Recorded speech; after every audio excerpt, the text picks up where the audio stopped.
The Sad Elf. An elf packed shelves all by himself, whilst the other elves, not by themselves, did not pack shelves, but something else. For packing shelves was done by elves in trouble for quite by themselves, not following rules quite plainly set by the boss of elves, who in his head was the best elf yet he'd ever met. But lonely elf, still packing that shelf, feeling much unlike the best elf yet, wiped away a tear, one of regret that he'd just not followed all the rules that were set.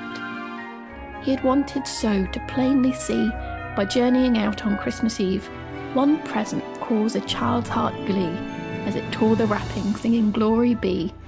For he'd long toiled, plying oil, to wheels on carts and gluing parts, but never seeing a child's face beaming on Christmas Day when it would play with the toys he made.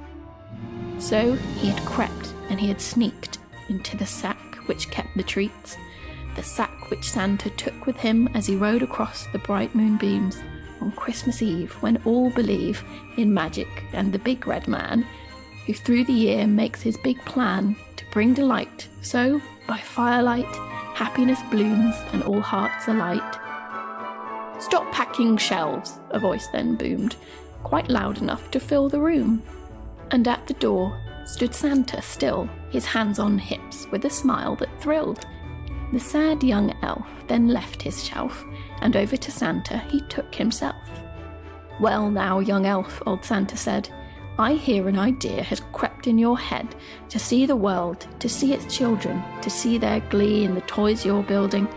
I like that you're keen and want to see things unseen, and I think in my absence the head elf has been mean.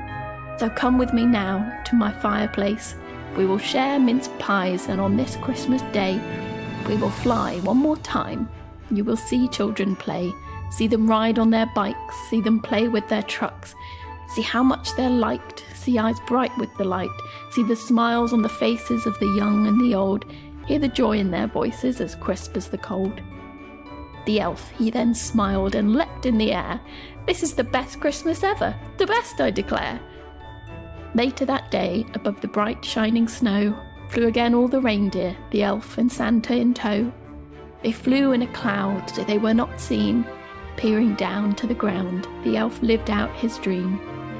Happy children all over built snowmen and castles, enjoying their toys as they hustled and bustled and ran all about with delight and loud shouts. It was the elf's best day ever.